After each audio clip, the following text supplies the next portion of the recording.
Assalamualaikum warahmatullahi wabarakatuh. Mari kenali kami lebih dalam. BPRS Amanah Rabbaniyah, lebih amanah, barokah, dan menenteramkan. BPRS Amanah Rabbaniyah didirikan berkat peran serta pimpinan Pusat Persatuan Islam yang diharapkan dapat menjadi pelopor dalam memberikan layanan perbankan yang dikelola sesuai dengan prinsip ekonomi syariah. BPRS Amanah Rabbaniyah berdiri sejak tahun 1990 dan merupakan salah satu pelopor bank syariat di Indonesia. BPRS Amanah Rabbaniyah memberikan jenis pembiayaan untuk sektor produktif seperti UMKM, pembiayaan kepada petani dengan skema pembayaran setelah panen. Jika memerlukan dana cepat, maka produk rahen atau gadai emas adalah solusinya. Dan untuk beribadah umroh, kami menyediakan paket umroh cicilan yang bekerja sama dengan PT Karya Imtak. BPR Syariah Amanah Rabbaniyah memiliki visi untuk menjadi bank yang sesuai syariah, saling menguntungkan, sehat, dan bermanfaat bagi seluruh masyarakat. BPRS Amanah Rabbaniyah, amanah, berkah, dan menenteramkan. Kunjungi kami di www.bprsar.co.id. Alhamdulillahi Rabbil Alamin, wabihi nasta'inu ala umuri dunya waddin. Ashhadu an la ilaha illallah wahdah la syarikalah, wa ashhadu anna Muhammadan abduhu wa rasuluh la nabiyya ba'dah amma ba'd. Pemirsa Wijah TV PD Persis Kabupaten Bandung. Alhamdulillah pada kesempatan Ramadan kali ini saya diminta untuk menyampaikan tentang niat dalam saum.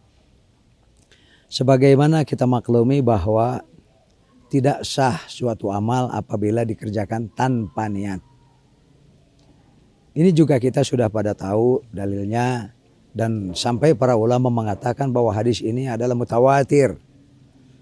Dari zaman Nabi sampai zaman para sahabat, dari beberapa sahabat sampai ke tabi'in yang banyak dan terus hampir di setiap kitab-kitab hadis dan kitab-kitab fikih selalu dilibatkan dan hadir.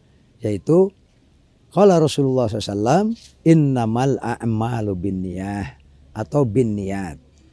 Hanyalah amal itu akan beserta dengan niatnya. Hal ini menunjukkan tidak ada amal yang betul-betul jadi amal kecuali di situ ada niatnya. Tetapi tentu yang ingin kita terangkan itu bukan semata-mata niat itu sendiri.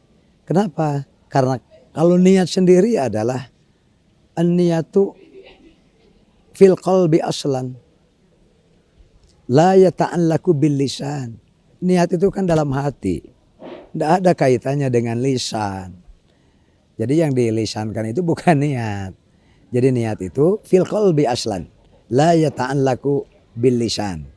Niat itu dalam hati, tidak berkaitan dengan lisan. Tetapi mungkin karena ada praktek-praktek yang justru melisankan niat itu sendiri. Nah inilah masalah yang baru. Ya yang baru dalam kaitan dengan saum. Kenapa? Karena kan Rasulullah tidak pernah melafalkan besok saya mau saum hanya karena Allah. Itu kan seperti sebuah seremonial untuk membuka satu acara.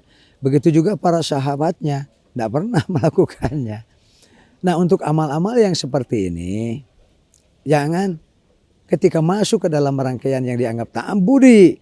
Bahkan banyak orang yang menganggap apabila tidak dilafalkan niat saum, jadi tidak sah saumnya. Saya tidak saum karena saum saya tidak sah, karena saya tidak berniat. Nah ini yang salah kaprah. Jadi bukan tidak berniat, tapi tidak melafalkan niat. Yang bahasa orang umum mengatakan talaffuz bin niat. Apakah talafuz biniat bagian dari sunnah Rasul? Ya pasti para ulama juga sepakat ya bukan. Bukan. Karena kalau sunnah Rasul artinya cara Rasul. Kalau sunnah sahabat artinya cara para sahabat. Dan melafalkan niat saum itu bukan cara Rasul. Juga bukan cara sahabat. Sehingga kalau saya ditanya apakah nawaitu saumagodin? Nah gitu kan. Dan seterusnya itu adalah sunnah Rasul. Ya semuanya juga pasti menjawab bukan, pasti sepakat, bukan. Kenapa? Karena pada zaman Rasul tidak ada, pada zaman sahabat tidak ada. Sehingga untuk hal-hal seperti ini para ulama sering merangkum dengan kata-kata laukana khairon lasabakuna ala dzalik. Kalau melafalkan niat untuk saum ini satu yang baik, ya artinya sunnah Rasul. Dalam ibadah itu kan harus sesuai Al-Quran dan As-Sunnah. Pasti Nabi akan lebih dahulu melakukannya. Para sahabat lebih dahulu akan melakukannya. Lalu kita sekarang memaksakan diri untuk talaful biniat. Nawaitu sama godin. Apa kita merasa lebih baik ya daripada Rasul Nabi Muhammad SAW? Bukankah Allah sudah berfirman, A'udzubillahi minasyaitonirrajim, laqad kana lakum fi Rasulillahi uswatun hasanah.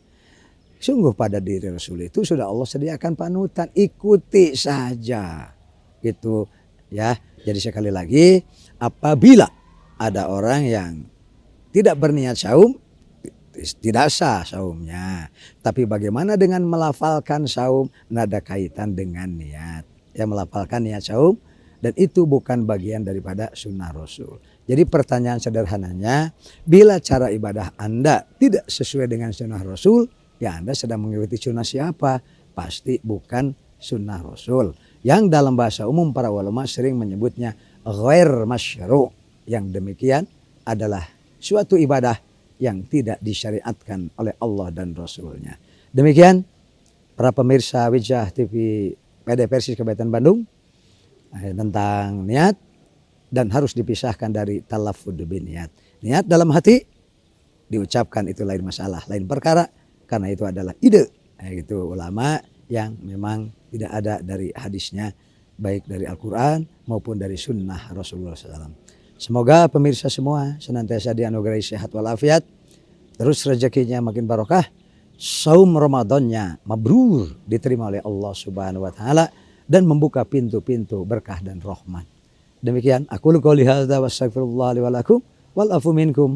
Wassalamualaikum warahmatullahi wabarakatuh.